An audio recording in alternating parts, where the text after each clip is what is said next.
नमस्कार दोस्तों, स्वागत है आपका आपके अपने चैनल यूनिफाई स्टडी में। दोस्तों आज के इस वीडियो में हम पढ़ने वाले हैं मुग़ल साम्राज्य के प्रशासन के बारे में। दोस्तों इससे पहले हमने मुग़ल साम्राज्य के बारे में एकदम डिटेल से पढ़ा, उन सब शासकों के बारे में पढ़ा। दोस्तों जैसा कि जानते हैं आप सभी कि मुग़ल साम्राज्य का शासनकाल 1526 से लेकर 1507 तक रहा। इसमें दोस्तों 6 शासक हुए, जैसे कि बाबर, हुमायूं, अकबर, जहांगीर, शाहजहां, औरंगजेब। तो ये 6 शासक हुए दोस्तों। तो इन सब के बारे में दोस्तों हमने डिटेल से पढ़ा है। तो अगर आपने अभी तक वीडियो नहीं देखा तो आप जाके देख सकते हैं, लिंक आपको डिस्क्रिप्शन में मिल जाएगा। एकदम डिटेल से दोस्तों पढ़े हैं, आप जाकर एक बार ज़रूर देखें। तो दोस्तों चलिए स्टार्ट करते हैं, हम पढ़ते हैं मुग़ल साम्राज्य के प्रशासन के बारे में। तो दोस्तों मुग़ल साम्राज्य की शासन व्यवस्था जो थी वो सैनिक शासन की थी। उसमें सैनिक एवं सामंतशाही व्यवस्था हुआ करती थी मुग़ल शासन में। दोस्तों बाबर के शासनकाल में वजीर पद काफ़ी महत्वपूर्ण हुआ करता था। तो वजीर क्या है दोस्तों? तो वजीर दोस्तों राज्य का प्रधानमंत्री जो होता था वही उसे ही वजीर कहा जाता था। तो ये दोस्तों बाबर के शासनकाल में काफ़ी महत्वपूर्ण पद हुआ करता था। दोस्तों सम्राट के बाद शासन के कार्यों को संचालित करने वाले महत्वपूर्ण जो अधिकारी होते थे उन्हें वकील कहा जाता था, जिसमें दोस्तों उनके कर्तव्यों को अकबर के द्वारा दीवान, मीर बख्शी, सद उस सद्र एवं मीर ए सामा में विभाजित किया गया था। तो दोस्तों अब ये दीवान किसे कहा जाता था? तो दीवान दोस्तों वित्त मंत्री को कहा जाता था, यानी फाइनेंस मिनिस्टर को दीवान कहा जाता था। दोस्तों दीवान की कुछ इंपॉर्टेंट शक्तियाँ होती थी। इसके दोस्तों अन्य सभी विभागों के श्रेष्ठतम होता था, यानी कि दीवान जो होता था यह सभी विभागों से श्रेष्ठ होता था। दोस्तों राजस्व विभाग की अध्यक्षता दीवान की होती थी। अन्य विभागों के अध्यक्षों की नियुक्ति एवं अपदस्थ करने की संस्तुति इसी के द्वारा किया जाता था, यानी दीवान के द्वारा ये काम किया जाता था। दीवान फाइनेंस मिनिस्टर होता था। अब ये दोस्तों मीर बख्शी, तो मीर बख्शी दोस्तों यह सैनिक प्रशासन का प्रधान होता था, जो सेना में नियुक्ति, वेतन, मनसबदारों की सेनाओं का निरीक्षण करना, ये सब काम देखता था मीर बख्शी। दोस्तों मीर बख्शी सेना का सेनापति तो नहीं होता था, लेकिन यह सैनिक प्रशासन का प्रधान होता था। तो ये होता था दोस्तों मीर बख्शी। सद उस सद्र होता था दोस्तों। उसके बाद में मीर ए सामा होता था। मीर ए सामा सम्राट के घरेलू विभागों का सम्राट हुआ करता था। तो क्या काम है मीर ए सामा का? तो मीर ए सामा सम्राट के घरेलू विभागों का सम्राट होने का होता था। तो ये दोस्तों 4 विभागों में विभाजित किया गया था अकबर के द्वारा। दोस्तों औरंगजेब के समय में असद खान सर्वाधिक 31 वर्षों तक दीवान पद पर कार्य किया था। तो औरंगजेब के शासनकाल में दोस्तों हुआ असद खान, इसने 31 वर्षों तक दीवान के पद पर काम किया, यानी वित्त मंत्री के रूप में असद खान 31 वर्षों तक सर्वाधिक दीवान के रूप में औरंगजेब के शासनकाल में कार्य किया था। दोस्तों मीर बख्शी द्वारा सरखत नाम के पत्र पर हस्ताक्षर के बाद ही सेना को हर महीने वेतन मिल पाता था। दोस्तों मीर बख्शी जो कि सेना का प्रधान होता था, इसके द्वारा जब तक सरखत नाम के पत्र पर हस्ताक्षर नहीं की जाती, सेना को उसे हर महीने वेतन नहीं मिल पाता है। तो दोस्तों इम्पॉर्टेंट है, सरखत नाम के पत्र पर जब तक साइन नहीं करेगा मीर बख्शी तब तक सेना को वेतन नहीं मिल पाता था। दोस्तों वजीर का राज्य का प्रधानमंत्री होता था। मंत्रिपरिषद को विजारत कहा जाता था। बाबर के शासनकाल में वजीर का पद दोस्तों काफ़ी इम्पोर्टेंट हुआ करता था। मीर बख्शी सेना का प्रमुख होता था दोस्तों। यह सेनापति नहीं होता था, लेकिन सेना विभाग का सैनिक प्रशासन के प्रधान हुआ करता था। दोस्तों सद्र उस सुदूर जो है ये सम्राट को दैनिक विषयों पर परामर्श देता रहता था। तो इसका दोस्तों धार्मिक विषय पर परामर्श देना सद्र उस सुदूर का काम हुआ करता था। दोस्तों मुग़ल सेना 4 भागों में बटी हुई थी। एक थी पैदल सेना, जिसमें पैदल सेना यानी कि दोस्तों जिसे इन्फेंट्री कहा जाता है, ये पैदल सेना होती थी। दोस्तों घुड़सवार होते थे। घुड़सवार यानी दोस्तों कैवलरी जो होता था ये घुड़सवार होता था। तोपखाना होता था, यानी कि आर्टिलरी ये होता था। हस्ती सेना दोस्तों होती थी। 4 विभागों में बटी हुई थी। तो पैदल सेना हो गया, इन्फेंट्री, घुड़सवार हो गया दोस्तों, कैवलरी हो गया, उसके बाद तोपखाना, आर्टिलरी तो और हाथी सेनाएं 4 विभागों में थार सेनाएं बटी हुई थी। दोस्तों अकबर के समय पर प्रधानमंत्री को वकील एवं वित्त मंत्री को वजीर कहा जाता था। तो दोस्तों याद रखिएगा, वित्त मंत्री को वजीर कहा जाता था किसके शासनकाल में? तो अकबर के शासनकाल में वित्त मंत्री को वजीर कहते थे। दोस्तों सूबेदार का प्रति 2-3 वर्ष पर स्थानांतरण कर दिया जाता था, यानी कि ट्रांसफ़र हो जाता था सूबेदार का। 2-3 वर्षों पर उसका ट्रांसफ़र कर दिया जाता था। दोस्तों ये ब्यूतात होता था एक पद। इसमें शाही महल की देखरेख करने वाले अधिकारी को ब्यूतात कहा जाता था। तो शाही महल के अधिकारी को ब्यूतात कहा जाता था, जो उसकी देखरेख करता था उसे ब्यूतात कहा जाता। दोस्तों टकसाल का अधिकारी दरोगा होता था। तो क्या है टकसाल? तो टकसाल का मतलब होता है दोस्तों सिक्के आदि ढालने का जो कारखाना होता है उसे ही टकसाल कहा जाता है। तो इसके अधिकारी को दरोगा कहते हैं। दोस्तों मनसबदारी प्रथा मुगलकालीन सैन्य व्यवस्था का आधार हुआ करता था। तो मनसबदारी प्रथा क्या होती है? तो दोस्तों मनसबदारी प्रथा का मतलब होता है, मनसब अरबी शब्द है, तो इसका अर्थ होता है पद या रैंक। मनसबदार दोस्तों उस व्यक्ति को कहते हैं जिसकी मनसब का मतलब रैंक या पद, जिसकी मनसब निर्धारित होती है उसे मनसबदार कहा जाता है। दोस्तों मनसब शब्द शासकीय अधिकारियों तथा सेनापतियों का पद निर्धारित करता है। ये दोस्तों सभी सैन्य अधिकारियों की मनसब निश्चित होती थी। मनसब निश्चित होना मतलब कि उनकी रैंक निश्चित होती थी या पद उनका निश्चित होता था। तो ये सभी सैन्य अधिकारियों की मनसब निश्चित होती थी। इस आधार पर दोस्तों सम्राट अकबर ने शुरू किया था इसको, मनसबदारी प्रथा को। दोस्तों अरबी भाषा का यह मनसब है, पद होता है। मनसबदार की प्रतिष्ठा का सूचक होता है दोस्तों मनसब, तो उसकी रैंक के हिसाब से उसकी प्रतिष्ठा होती थी। अकबर की मनसबदारी व्यवस्था दोस्तों मंगोल नेता चंगेज खां की दशमलव प्रणाली पर आधारित थी। तो दोस्तों मनसबदारी प्रथा इसी पर निर्धारित थी, तो उसमें रैंक के हिसाब से सेना की नियुक्ति की जाती थी। दोस्तों 10 से 500 तक मनसब प्राप्त करने वाले को मनसबदार कहा जाता था, यानी कि 10 रैंक से लेकर 500 रैंक तक जिसकी रैंक होती थी उसे मनसबदार कहा जाता था। उसके बाद दोस्तों 500 से लेकर 2500 के बीच में जिसकी रैंक होती थी उसे अमीर कहा जाता था, एवं उसके बाद में दोस्तों 2500 से ऊपर के मनसब प्राप्त करने वाले को अमीर ए आजम कहा जाता था। दोस्तों जात से व्यक्ति के वेतन एवं प्रतिष्ठा का ज्ञात होता है। तो जात क्या है? तो जात का मतलब है दोस्तों रैंक होता है, उसी के हिसाब से वेतन एवं प्रतिष्ठा का ज्ञात होता है उसी हिसाब से। दोस्तों सवार पद से घुड़सवार दस्तों की संख्या पता की जाती है। तो दोस्तों सवार पद जहांगीर के दोस्तों सवार पद में 2 अस्पा एवं सिंह अस्पा व्यवस्था थी। तो क्या है 2 अस्पा एवं सिंह अस्पा व्यवस्था? तो दोस्तों 2 अस्पा का मतलब होता है कि इस व्यवस्था के अंतर्गत मनसबदार को अपने सवार पद के दुगने घोड़े रखने पड़ते थे, यानी कि जो उसकी रैंक होती थी दोस्तों उसका सवार पद जो होता था उसके दोगुने घोड़े रखने पड़ते थे। तो ये थी 2 अस्पा व्यवस्था। उसके बाद दोस्तों सिंह अस्पा व्यवस्था क्या है? तो सिंह अस्पा व्यवस्था का मतलब होता है, इस व्यवस्था में दोस्तों सिंह अस्पा व्यवस्था के अंतर्गत मनसबदार को अपने सवार पद के 3 गुने घोड़े रखने पड़ते हैं, यानी कि सिंह अस्पा व्यवस्था में जो मनसबदार होता है उसे अपने सवार पद के 3 गुने घोड़े रखने पड़ते थे। तो यह है सिंह अस्पा। दोस्तों मुग़ल तोपखाने का प्रमुख अधिकारी जो होता था उसे मीर ए आतिश कहा जाता था। तो मीर ए आतिश दोस्तों मुग़ल तोपखाने का प्रमुख अधिकारी होता था, उसे ही मीर आतिश कहा जाता था। दोस्तों ये सवार पद जो था या 2 अस्पा सवार पद में महावत खां को सर्वप्रथम इस पर नियुक्ति की गई थी। तो महावत खां सर्वप्रथम नियुक्त किया गया था सवार पद में। उसके बाद दोस्तों मीर ए आतिश जो होता है तोपखाने का प्रमुख अधिकारी होता है। दोस्तों याद रखिएगा इंपॉर्टेंट क्वेश्चन बनता है 1573 में अकबर द्वारा गठित की गई थी जल सेना, तो इसका अधिकारी दोस्तों मीर ए बदर कहलाता था। तो दोस्तों जल सेना का जो अधिकारी होता था मीर ए बदर कहलाता था। इसकी स्थापना कब हुई? तो 1573 में अकबर के द्वारा की गई थी। दोस्तों मुग़ल काल में प्रत्येक ग्राम स्वायत्त शासन गढ़ संघ माना जाता था। तो क्या है स्वायत्त गढ़ संघ दोस्तों? तो स्वायत्त शासन गढ़ संघ का मतलब होता है उस ग्राम का शासन स्वयं उस ग्राम के मतलब जो मुखिया होते थे उसी के हिसाब से स्वयं उस ग्राम सभा का शासन संभाला जाता था। तो यह है दोस्तों स्वायत्त शासन गढ़ संघ वहाँ माना जाता था। तो प्रशासन की सबसे छोटी इकाई ग्राम थी जिसे मावदा या दीह कहते थे। तो प्रशासन की सबसे छोटी इकाई मावदा थी। मावदा के अंतर्गत छोटी छोटी बस्तियाँ आती थी जो नागला कहलाती थी। तो मावदा के अंतर्गत आने वाली बस्तियाँ नागला कहलाती थी। उसके बाद में अकबर ने दोस्तों जजिया कर 1564 ईस्वी में समाप्त किया। तो कब समाप्त किया गया था? तो दोस्तों अकबर के द्वारा 1564 ईस्वी में समाप्त किया गया था। दोस्तों जजिया कर सर्वप्रथम मोहम्मद बिन कासिम के द्वारा लगाया गया था। उसके बाद दोस्तों फिरोज तुगलक के द्वारा जजिया कर ब्राह्मणों पर भी लगाया गया था।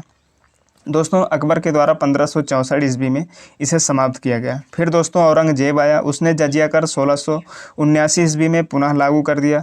दोस्तों मोहम्मद शाह जिसका शासनकाल था 1719 से लेकर 1748, ये दोस्तों उत्तर मुग़ल साम्राज्य का शासक हुआ था मोहम्मद शाह। इसका शासन 1719 से लेकर 1748 तक रहा। इसने 1720 में जजिया कर को पुनः समाप्त कर दिया था। तो याद रखिएगा, मोहम्मद शाह उत्तर मुगल साम्राज्य का शासक था। तो इसका शासन 1719 से लेकर 1748 तक था। इसने 1720 में जजिया कर समाप्त कर दिया था। दोस्तों अब देख लेते हैं मुगलकालीन भू राजस्व व्यवस्था के बारे में। दोस्तों भू राजस्व व्यवस्था मुगल साम्राज्य की या इनकम की सबसे प्रमुख विभाग था। दोस्तों इसी से सबसे ज़्यादा इनकम होती थी मुगल साम्राज्य को। तो दोस्तों अकबर ने 1560 ईस्वी में भू राजस्व की नई प्रणाली अपनाई। टोडरमल की जब्ती प्रणाली, करौड़ी व्यवस्था, दहसाला प्रणाली चलाई गई थी। तो दोस्तों क्या होती है टोडरमल की जब्ती प्रणाली एवं यह दहसाला प्रणाली, दोनों एक ही चीज़ है। तो दोस्तों टोडरमल की जब्ती प्रणाली का मतलब होता है कि दोस्तों इस पद्धति में पिछले 10 सालों में उत्पादित विभिन्न फसलों तथा उनके औसत मूल्य की गणना करके जो दोस्तों विभिन्न फसलें होती थी उनकी औसत जो पैदावार होती थी उसका 1/3 भाग वसूल लिया जाता था लगान के रूप में। तो ये है दोस्तों जब्ती प्रणाली एवं दहसाला प्रणाली, यही है। दोस्तों करौड़ी व्यवस्था होती थी, इसमें एक अधिकारी नियुक्त किया जाता था करौड़ी नाम का। उसके द्वारा दोस्तों 1 करोड़ दाम वसूले जाते थे। तो ये है दोस्तों करौड़ी व्यवस्था। करौड़ी व्यवस्था, इसमें करौड़ी नामक अधिकारी नियुक्त किया जाता है। दोस्तों शेर शाह द्वारा भू राजस्व हेतु अपनाई जाने वाली पद्धति राई पद्धति थी। इसका प्रयोग दोस्तों अकबर के द्वारा भी किया गया था। दोस्तों यह राई पद्धति क्या है? तो राई पद्धति दोस्तों फसल का 1/3 भाग वसूला जाता था। ये है राई प्रणाली। दोस्तों इसे शेर शाह सूरी द्वारा दोस्तों भू राजस्व के लिए अपनाई गई। इसे बाद में अकबर के द्वारा भी अपनाया गया था। दोस्तों अकबर के द्वारा करौड़ी नामक अधिकारी 1573 में नियुक्त किया, जिसके द्वारा 1 करोड़ दाम वसूल करना होता था। तो ये है दोस्तों करौड़ी। 1570 से 71 में दोस्तों टोडरमल ने खालसा भूमि पर भू राजस्व की एक नवीन प्रणाली जब्ती प्रारंभ की थी। तो दोस्तों टोडरमल के द्वारा 1570-71 में हुई जब्ती प्रणाली, जो कि 10 सालों के औसत का 1/3 भाग लिया जाता था। इसमें दोस्तों 2 श्रेणी निर्धारित थी, तखसीस एवं तहसील। तो दोस्तों क्या होती है खालसा भूमि? खालसा भूमि दोस्तों वह भूमि है जो केंद्रीय शासन अथवा सुल्तान के प्रत्यक्ष अधिकार में होती थी, उसे ही खालसा भूमि कहा जाता था। तो दोस्तों खालसा भूमि वही होती थी जो कि शासक के प्रत्यक्ष अधिकार में होती थी, उसे ही खालसा भूमि कहा जाता था। दोस्तों औरंगजेब ने अपने शासनकाल में नस्क प्रणाली अपनाई थी और भू राजस्व की राशि को उपज का आधा किया था। किसके द्वारा? तो औरंगजेब के द्वारा दोस्तों भू राजस्व को अपनी राशि का उपज का आधा कर दिया था। दोस्तों 1580 ईस्वी में अकबर ने वास्तविक उत्पादन, स्थानीय कीमत, उत्पादकता आदि के आधार पर दहसाला प्रणाली प्रचलित की थी। तो दोस्तों याद रखिएगा दहसाला प्रणाली वही है। दहसाला का मतलब 10 साल। दोस्तों 10 सालों में उत्पादित विभिन्न फसलें, उनके दोस्तों औसत मूल्य जो होते थे उनकी गणना करके औसत पैदावार का 1/3 भाग वसूल लिया जाता था। तो ये है दोस्तों दहसाला पद्धति। नकदी फसलों को जीन से आला कहा जाता था। दोस्तों तो याद रखिएगा नकदी फसलें जो होती थी उसे दोस्तों याद रखिएगा नकदी फसल को जीन से आला कहा जाता था। दोस्तों खालसा भूमि क्या है? तो खालसा भूमि दोस्तों प्रत्यक्ष रूप से बादशाह के नियंत्रण में होती थी, इसे ही खालसा भूमि कहा जाता है। दोस्तों जागीर भूमि क्या है? तो जागीर भूमि दोस्तों तनख्वाह के बदले दी जाने वाली भूमि कहलाती है। तो दोस्तों मान लीजिए कि कोई व्यक्ति शासक के यहाँ पर नौकरी कर रहा है, तो उसके बदले में तनख्वाह ना देकर उसे भूमि जो दी जाती थी उसे ही दोस्तों जागीर भूमि कही जाती थी। तो वो होती थी दोस्तों जागीर भूमि। सहयोग, गर्ल, मदद एवं अनुदान में दी गई लगानहीन भूमि, इस प्रकार की भूमि मिल्क भूमि कहलाती थी। दोस्तों उत्पादन के आधार पर भूमि का वर्गीकरण किया गया था। तो याद रखिएगा पोलज भूमि होती थी। पोलज भूमि का मतलब होता है दोस्तों जो सबसे अधिक उपजाऊ होती थी, उसमें प्रतिवर्ष खेती होने वाले योग्य भूमि थी वो, तो उसे ही पोलज भूमि कहा जाता था। तो दोस्तों याद रखिएगा पोलज भूमि जो अधिक उपजाऊ भूमि होती थी एवं वहाँ पर प्रतिवर्ष खेती की जाती थी, तो वो भूमि पोलज भूमि कहलाती थी। दोस्तों परती भूमि, तो पोलज से कम उपजाऊ एवं एक फसल पश्चात बोई जाने वाली भूमि पोलज भूमि कहलाती है। चाचर भूमि, तो चाचर भूमि एक फसल के बाद 3-4 वर्षों के लिए खाली छोड़ देना, ये भूमि चाचर भूमि कहलाती थी। बंजर भूमि प्राय खाली भूमि होती थी, कभी कभी कृषि कार्य किया जाता था, तो ये है बंजर भूमि। मुगलकालीन सिक्के चलाए गए थे दोस्तों, इंपॉर्टेंट है मुगलकालीन सिक्के। तो दोस्तों अकबर ने दिल्ली में एक शाही टकसाल का निर्माण कराया था, जिसका अध्यक्ष अब्दुस समद था। दोस्तों टकसाल क्या होता है? तो जहाँ पर सिक्कों की ढलाई होती थी उसे ही टकसाल कहा जाता है, यानी सिक्के ढालने के कारखाने को टकसाल कहा जाता है। एवं उसके अधिकारी को दरोगा कहा जाता है। जो टकसाल का अधिकारी होता था उसे दरोगा कहा जाता था, जिसका अध्यक्ष दोस्तों अब्दुल समद को बनाया गया था। मुगल कालीन में टकसाल का अधिकारी दरोगा हुआ। जहांगीर के कुछ सिक्के उसे हाथ पर शराब का प्याला लिए हुए दिखाया गया है। तो दोस्तों जहांगीर शराबी हुआ करता था, तो उसे सिक्के पर हाथ में शराब का प्याला लिए हुए दिखाया गया है। इसकी शराबखोरी से तंग आकर दोस्तों इसकी पत्नी मानबाई ने आत्महत्या कर ली थी। तो ये याद रखिएगा, हाथ में शराब का प्याला लिए हुए इसे सिक्कों पर दिखाया गया है जहांगीर को। दोस्तों अकबर के सिक्कों पर राम सीता की आकृति एवं सूर्य चंद्रमा की महिमा भी मिलते हैं। अकबर ने असीरगढ़ विजय की स्मृति में अपने सिक्कों पर बाज की आकृति अंकित कराई। तो याद रखिएगा, अकबर के द्वारा असीरगढ़ विजय की स्मृति में सिक्के पर बाज की आकृति अंकित करवाई गई थी। दोस्तों औरंगजेब ने सिक्के पर कलमा खुदवाना बंद कर दिया था। किसके द्वारा किया गया? तो औरंगजेब के द्वारा सिक्कों पर कलमा खुदवाना बंद किया गया था। दोस्तों मुगल काल में रुपए की सर्वाधिक ढलाई औरंगजेब के समय में हुई। औरंगजेब के समय में रुपए की सर्वाधिक ढलाई हुई। दोस्तों आना सिक्के का प्रचलन शाहजहां ने किया। तो आना सिक्का दोस्तों, आना सिक्का जैसे होता था 4 आना 8 आना, तो दोस्तों 16 आना बराबर 1 रुपये होता था। तो दोस्तों आने सिक्के का प्रचलन शाहजहां के काल में शुरू हुआ था। जहांगीर ने अपने समय में सिक्कों पर अपनी आकृति बनवाई। कौन? तो जहांगीर के द्वारा अपने सिक्कों पर अपनी आकृति बनवाई गई। साथ ही उस पर अपना एवं नूरजहां का नाम अंकित करवाया गया था। तो किसके द्वारा? जहांगीर के द्वारा। सबसे बड़ा सिक्का संसब सोने का सिक्का होता था। इलाही सबसे प्रचलित स्वर्ण सिक्का था। इलाही सबसे प्रचलित स्वर्ण सिक्का हुआ करता था। चांदी का रुपया मुगल कालीन अर्थव्यवस्था का आधार था। तो याद रखिएगा, चांदी रुपया जो होता था वो मुगल कालीन अर्थव्यवस्था का सबसे आधार होता था। दाम का प्रयोग दैनिक लेन देन के लिए किया जाता था। तो 40 दाम 1 रुपये के बराबर होता था। तो इम्पॉर्टेंट है दोस्तों, 40 दाम बराबर 1 रुपया होता था। मुगल कालीन साहित्य के बारे में दोस्तों, मुगल कालीन साहित्य इंपॉर्टेंट है। इसमें कुछ रचनाएं हुई जिसमें देखते हैं, बाबर ने एक नई काव्य शैली लाया था। मुवैयान का प्रारंभ बाबर के द्वारा किया गया, जिसमें इसने अपनी आत्मकथा लिखी। हुमायूं के काल में तारीख़ रसीदी की रचना मिर्ज़ा हैदर दौलत के द्वारा की गई थी। दोस्तों हुमायूंनामा की रचना गुलबदन बेगम, जो कि हुमायूं की बहन थी, इसके द्वारा हुमायूंनामा की रचना की गई, जिसमें एक भाग में दोस्तों बाबर का इतिहास मिलता है एवं दूसरे भाग में हुमायूं का इतिहास मिलता है। तो इम्पॉर्टेंट है दोस्तों हुमायूंनामा। इसकी रचना गुलबदन बेगम के द्वारा। तो कौन थी गुलबदन बेगम? तो हुमायूं की बहन गुलबदन बेगम थी। इसके द्वारा हुमायूंनामा की रचना हुई। इसमें एक भाग में बाबर का इतिहास है तथा दूसरे भाग में हुमायूं का इतिहास है। दोस्तों दरबारी इतिहास लेखन परंपरा की शुरुआत अकबर के द्वारा की गई थी। तो याद रखिएगा, दरबारी इतिहास लेखन की परंपरा अकबर के द्वारा शुरू किया गया। दोस्तों बदायूनी द्वारा लिखित मुंतखब उल तवारीख को हिंदुस्तान का आम इतिहास कहा जाता है। दोस्तों मुंतखब उल तवारीख को हिंदुस्तान का आम इतिहास कहा जाता है। तो किसके द्वारा लिखी गई? तो बदायूनी के द्वारा लिखी गई ये पुस्तक है मुंतखब उल तवारीख, हिंदुस्तान का आम इतिहास कहा जाता है। दोस्तों बदायूनी अकबर की धार्मिक नीतियों का कट्टर विरोधी था। अकबर का राजकवि फैजी था। दोस्तों फैजी अबुल फजल का भाई था। दोस्तों अबुल फजल अकबर के 9 रत्नों में से एक था। अबुल फजल के द्वारा दोस्तों आईने अकबरी की रचना की गई। तो दोस्तों अकबर का राजकवि था फैजी, अबुल फजल का भाई था। इसी के अधीन अकबर ने अनुवाद विभाग की स्थापना की। किसके अधीन? तो दोस्तों राजकवि फैजी था, इसी के अधीन अकबर के द्वारा अनुवाद विभाग की स्थापना की गई। इसमें दोस्तों कुरान का संभवतः पहली बार अनुवाद अकबर के शासनकाल में किया गया था। दोस्तों औरंगजेब के समय में मोहम्मद शाह द्वारा लिखित मासिर आलमगीरी मुग़ल राज्य की गजेटियर कहा जाता है। दोस्तों मोहम्मद शाह प्रथम मुग़ल बादशाह था जिसने उर्दू का प्रश्न दिया था। दोस्तों अब देखते हैं मुग़ल काल के हिंदी साहित्य की प्रमुख रचनाएं थी, जिसमें दोस्तों पहली थी रामचरितमानस। इसकी रचना दोस्तों मुग़ल काल में हुई। किसके द्वारा की गई? तो तुलसीदास के द्वारा मुग़ल काल में रामचरितमानस की रचना हुई थी। दोस्तों विनय पत्रिका की रचना तुलसीदास के द्वारा की गई। फिर दोस्तों सूरसागर की रचना सूरदास के द्वारा की गई। दोस्तों ये इंपॉर्टेंट है, एग्जाम में हमारे पूछ भी लिया जाता है, तो याद रखिएगा ये सब मुग़ल काल में इनकी रचना हुई थी।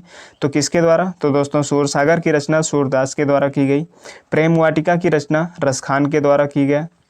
उसके बाद दोस्तों सुंदर श्रृंगार था। इसकी रचना दोस्तों सुंदर कविराय के द्वारा किया गया। तो दोस्तों ये थी इम्पोर्टेंट कुछ फैक्ट मुगल प्रशासन के बारे में। दोस्तों उम्मीद करता हूँ कि आपको ये वीडियो पसंद आया होगा। दोस्तों आपको पसंद आया है तो प्लीज़ वीडियो को लाइक कर दीजिएगा, और आपने अभी तक चैनल को सब्सक्राइब नहीं किया है तो प्लीज़ सब्सक्राइब कर लीजिएगा, ताकि आने वाले वीडियो आप तक ज़रूर पहुँचे, और अपने दोस्तों के साथ शेयर करना ना भूलें। धन्यवाद, मिलते हैं नेक्स्ट वीडियो में।